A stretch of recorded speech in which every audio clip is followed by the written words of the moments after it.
Test driving a vehicle is a great way to get an initial first impression on how it drives.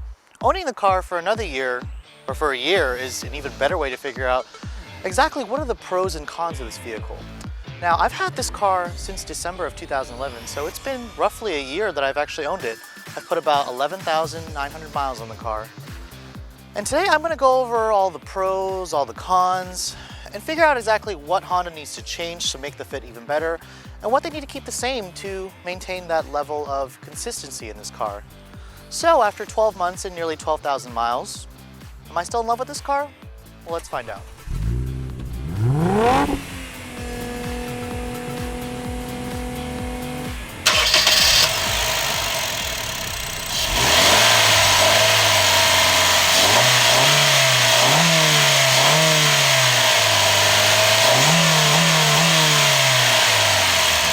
So for those of you who have not followed my channel closely, meet my personal car, my 2012 Honda Fit Sport with a manual transmission. So a little bit of background, I took delivery of the car back on December 3rd of 2011.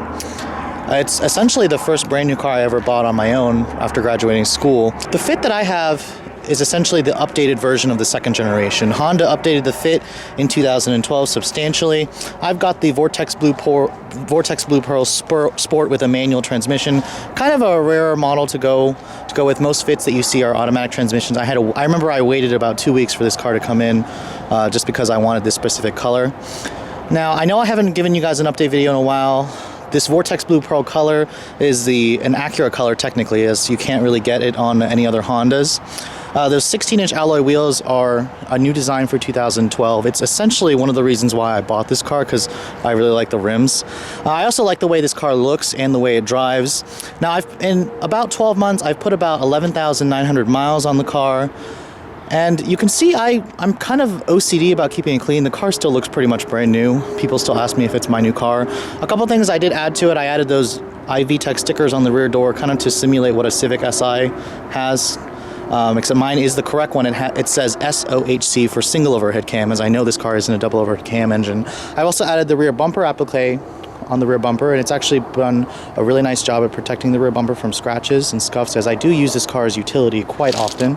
I also have the door edge guards on my car. That was a dealer installed option. I got it for free. I think they're actually a really good way to protect the car. You can see this car came with, or it still has, the factory Dunlop SP Sport tires, and I gotta say, with 11,900 miles of wear, they look still pretty good. Unfortunately, the car's gotten very noisy over the past 12 months. It's gotten loud to the point where it's almost as loud as, before Honda updated the car in 2012, because Honda said they actually made this car quieter for 2012. It was like that when it was new. Now that the tires have, a year worth of wear on them, the car's pretty noisy on the highway. When I'm by myself, I kind of have music blasting, so it doesn't really get on my nerves. But when you have passengers in the car, it can get pretty loud. You can see in terms of, scratches here and there, it's got a couple of battle scars. The worst one is that horrible key mark on the passenger side fender right here that I found last month, but I actually had the body shop guy fix that for me, so he kind of buffed it out to where it doesn't really look that noticeable. It was the only key mark on my car I've ever seen. I also have my HID headlights on the front, which you can't see because they're not on right now. I'll show you guys that later. And then I also put some JDM, just yellow bulb fog lights. Not the actual yellow lens cover, it's the bulb that's yellow. Other than that, the car has been really great. I do have some reservations of it. I'll show you guys more about that when we go for a drive. Now, coming to the interior, you can see after 12 months, the interior still pretty much smells brand new in here. The one thing that you guys will notice that, in case for those of you who haven't been following my channel, is I have leather seats in my car. For those of you who've forgotten, this is a dealer installed perforated leather, black leather with the blue stitching, the Honda emblem. I actually really like the seats still. They're very comfortable. They're more comfortable than the factory cloth. You can see there's a little bit more wear than I would like on the seats.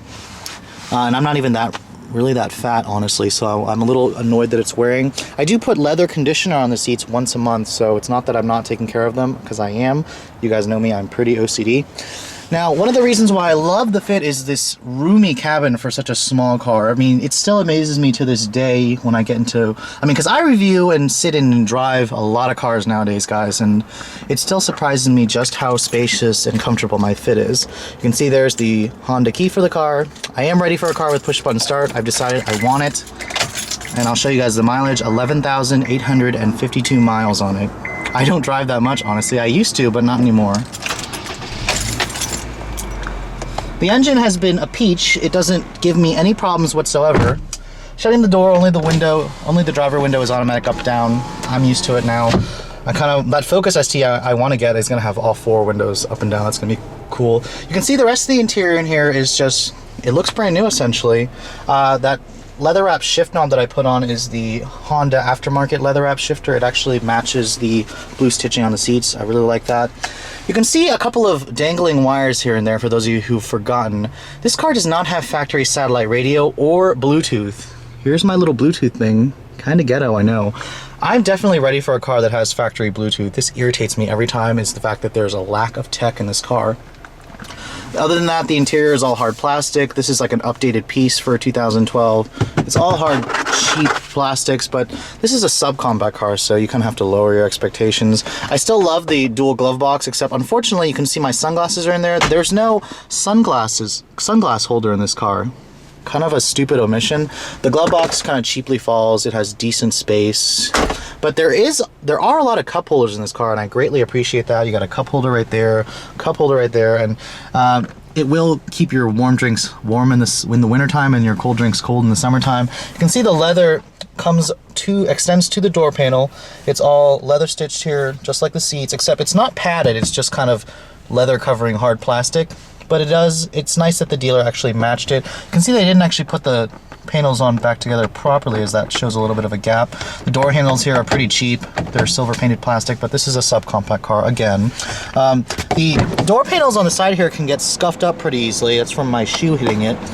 A little bit of interior protectant, and it kind of just whooshes it away. You can see a little bit more scuff marks here. The carpet is pretty cheap in this car, but again, subcompact car, not much I can do. The steering wheel comes off of the Civic Si, and I still love the steering wheel. It's missing the bolstering extensions, but it does have the nice perforated leather, steering wheel, audio controls, and cruise control. Of course, no paddle shifters because I have the manual transmission. Yep, I have a real manual transmission. See, there's my little ghetto XM satellite radio thing. That's why I'm really ready for a car that has factory radio or factory satellite radio. You know, this screen is pretty old. I mean, this car reeks of old school Honda simplicity. It's not like the new Hondas right now that have, you know, everything, all the big screens, the iMid screen, nothing like that. There's no center console right here. As you can see, the Fit doesn't come with that. You have your old school handbrake, which I like. There's some good storage bottle holders here, but at least the Sport does give you this armrest right here. If you get the base, that armrest is actually not there. You can see the headroom in this vehicle is huge, and there's no sunroof. One of my big gripes is there's no sunroof in this vehicle, and it makes me sad. Now, coming to the rear seat of the Fit, I personally think the rear seat is really spacious. I know the Nissan Versa gives you a little bit more space, but it doesn't really bother me that much. The legroom in here is about 34 inches. It's bigger than what the numbers suggest, just because the roof line is very tall. I've actually squished 4 people in the back seat of my car illegally, and they were actually surprised with just how much headroom there was. There is a flat floor here. Don't expect to find air vents. There's no armrest right here, and the headrest will stab you in the back, and a lot of people don't realize that, or they realize that, but they don't realize they can do this, which is kind of stuck right now because I don't open that. And the headrest will stop stabbing you in the back. I kind of always keep it down just because it blocks my view to the rear if I have it up. Of course, being that this is Honda's Fit, you do have their Magic Seat, which I still love to this day. One thing I've noticed is the seatbelt buckles constantly fall down. You have to put them in this little strap right here that's really cheap, and they still fall out. I kind of got lazy and I got tired of trying to put it in and out. There's a little hidden storage compartment under here, like I've shown you guys before, where you can store your drugs and your crack. Of course, I don't use it, but for some reason it decided to stay open on me. It's a pretty cheap door. You can see it wiggles in there, but I mean, at least they give you that little clever storage. You can put stuff here up to 4 feet tall. It's one of the reasons why I like this car. It's what sold me on it when I first, looked at it. The seat folding mechanism is impressively easy. Just grab this little lever right here, and the seat just catapults forward. And you can see, I want you to notice how the bottom cushion's actually going down as well. And you just have a perfectly flat floor with some nice panels here to keep, cover up the holes and gaps.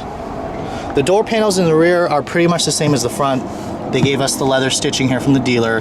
It's all hard, cheap plastic. This is probably the cheapest plastic in the entire vehicle. It literally comes, Fisher price grade plastics here, people. You can see here, I do keep stuff in this car all the time because this is essentially our camera car. And it's actually a really great camera car. It's making me question the fact that whether or not I want to get rid of it. When the seats are up, 20 cubic feet of cargo space. That's roughly double what you get in most other hatchbacks in this class. Fold the seats down like that seat over there and you get 57 cubic feet of space. That rivals a lot of compact SUVs here. I've taken this car to IKEA several times and it always just amazes me and people just how much stuff I can fit in this little tiny car.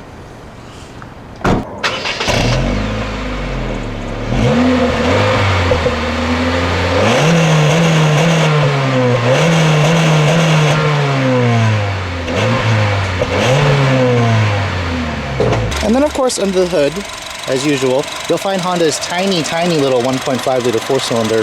After having the car for a year, I'm definitely ready for a car that has more power. That's why I'm considering turbocharged power. This little guy puts out 115 horsepower and 106 pound-feet of torque. Nothing to write home about, but it's a very simple, trouble-free, economical motor. I get about 31 miles per gallon combined, and I do mostly city driving. On the highway, I'll get maybe like 37. The noise can get a little irritating, but I mean, it's a fun little motor to drive like you stole it, essentially. That's what I tell people about my car. When they ask, how do I drive this thing? I say I drive it like I stole it, because that's how you have to drive this car if you want to go anywhere in a hurry. Now, for those of you who have never driven a Honda Fit, you'd actually be quite surprised with just how well this car drives. Now, of course, the 5-speed manual is really the way you gotta go if you're gonna go for this car.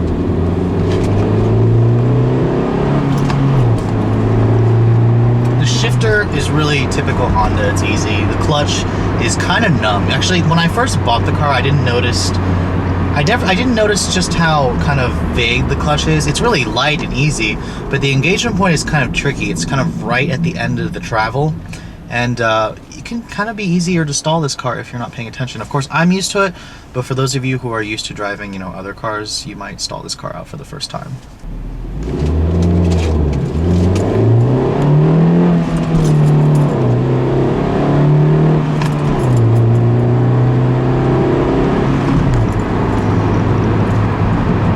Now, even though I've had this car for a year, surprisingly, it still puts a smile on my face. Even though I've driven a lot of other cars that are a lot nicer, a lot faster, a lot newer.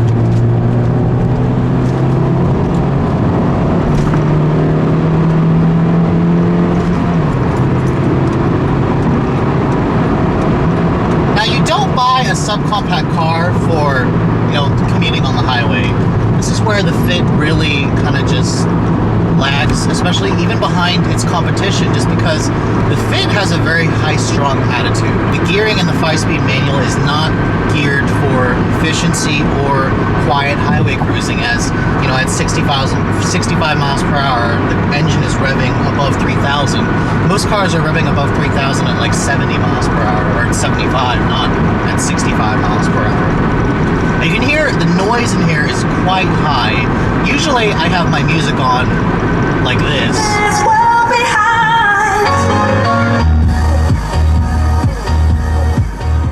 Usually I have my music on like that, so it's why I don't hear the noise that this car has. But when I do have somebody next to me in the car, it can be kind of loud, kind of obnoxious. I kind of have to speak up a little bit. It's gotten louder though over 12,000 miles of driving, just because those cheap ass Dunlop tires are crap, and they have the traction and tread wear that on it is okay. I've noticed the car slips a little bit more in the rain, but it's just the noise. This car, it just sounds like it has no noise insulation whatsoever. But at the same time, it's what gives the Fit this, go-kart-like, fun-to-drive character that, other subcompact cars in the class just simply don't offer. And it's one of the reasons why I still like the car a lot when I'm driving it. Now, the ride quality is also something that makes it a negative for highway commuting. This car has a torsion beam and a semi-independent rear. All subcompacts have that. And you feel it when you're going over the roads. Every time you crash on a bump, the car's rear end just shimmies about and crashes really hard over bumps. Of course, you have, with that stiff suspension, you have really excellent handling. I mean, this car's steering is just incredibly precise, and it has pretty decent feel despite the fact that it's an electric power steering. The Ford Fiesta steering is a little bit better in terms of, lightness. This car kind of has a little bit of a wandering tendency. Not that it wanders, but, road imperfections and crosswinds will kind of dart the steering wheel to another direction, and you have to just, you have to just correct it. You have to make constant corrections to get the vehicle to go straight.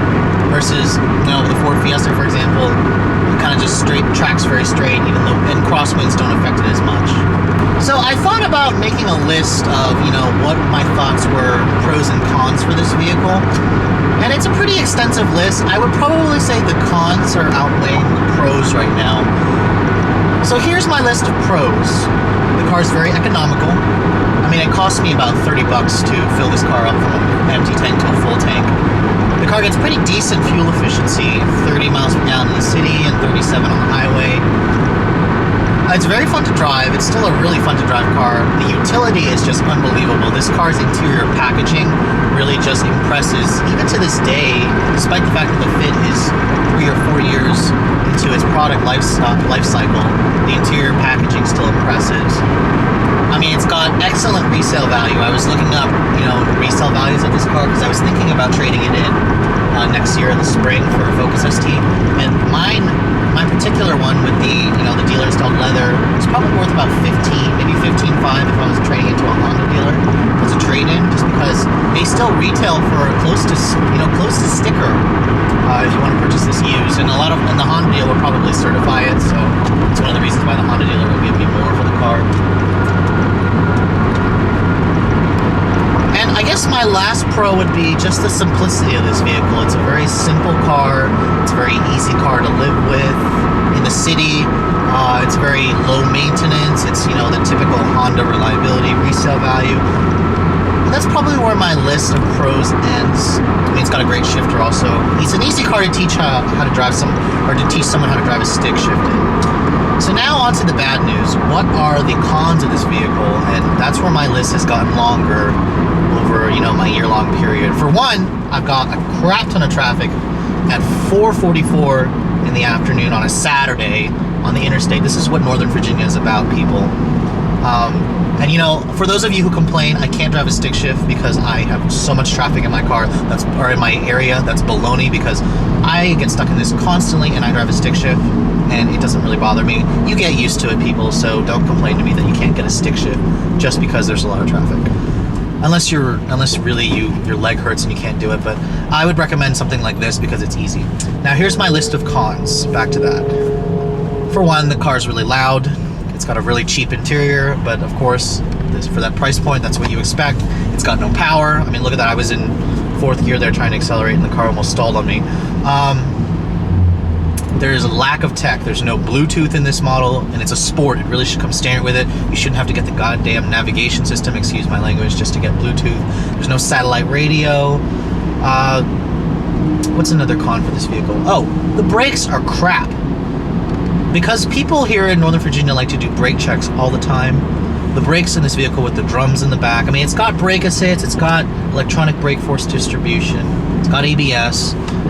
Either maybe the tires are too skinny and they just really have crappy grip, but every time I've done some pretty hard panic stops in this car, and the one thing you'll notice quickly is the pedal will go almost straight to the floor when you slam on that brake pedal, and then the brake assist kicks in pretty aggressively. I can feel it just applying the maximum brake pressure, and it kind of actually makes it feel like the brakes are sticking when I let off the pedal. Anyways, it's kind of concerned me. There's a lot of nosedive also when you're hard braking. The suspension in the front, I guess, could be stiffer in that regard, but this is already a stiff suspension. Let's see, what else? I've said the lack of power. The gas mileage is okay, it could be better. The Fit's still a little bit on the more expensive side when it was new. I could use a center console here. I shouldn't have to add it as a dealer accessory to get it.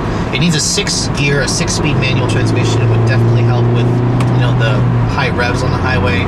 Of course, I'm hoping that, when Honda releases the 3rd generation Fit, they give us that Earth Dreams 1.5, which which I know it's a stupid name, but the direct injection 1.5, I'm hoping that Honda at least makes that engine produce over 120 horsepower, 120, close to 130. That's what it really needs. I mean, because there are times where I'm driving this car and I just wish that I could like shift into a gear where it would summon another 20 to 30 ponies. A Fit SI, that is the last thing that Honda needs to give us, is a Fit SI with, you know, at least the matching the power output of Ford's new Fiesta ST, because that one has 1.6 turbo with 197 horsepower, and that's just going to be a fun little pocket rocket. I would gladly trade my Fit for a Fit SI, but of course Honda is very conservative. They won't give us stuff like that. Now, where this car really excels is lower speed around town driving. That's just really where you need to drive this car to get the most fun out of shifting the gears yourself.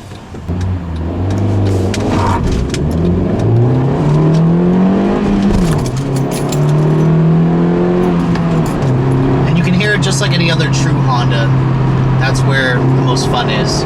About 4,000 RPM, that's when the VTEC is kicking in.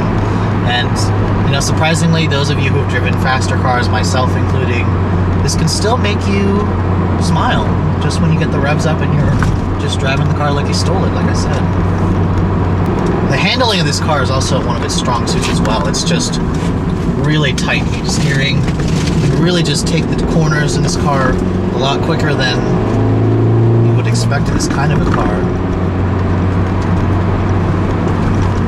And it's one of the reasons why an SI version of this car would really just appeal to enthusiasts, because the car already has a great place, or it's already a great car to start in terms of platform for, you know, the chassis, the handling, the suspension. It just needs a ballsier engine per se. And it's a shame that there's no SI version of this car. It would probably sell like hotcakes if there was. Another positive of just being a really tiny car is the really tiny turning radius. I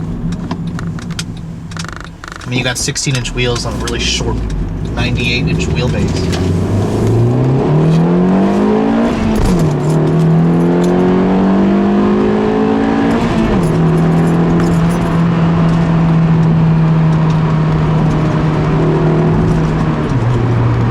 Like I said, really high-strung nature, driving like you stole it. But anyways, I hope you guys have enjoyed my comprehensive one-year review of this vehicle. Would I still recommend one to somebody who's looking for a subcompact car? Absolutely. I do have reservations. I would ask you specifically what is important to you when, you know, looking for a compact car like this. So if your important things are fun to drive, space efficiency, fuel efficiency, resale value, reliability, the Fit is a winner hands down. If you're looking for something that you could take on the highway and for a long trip, something that offers more tech, I would highly recommend checking out the Fit's competition, just because this car is definitely lacking in it. So if you guys are in the market for a subcompact car, don't take the Fit off your list just because it's an older design. It still belongs on your list. But thanks so much for watching, guys. I'll catch you all later.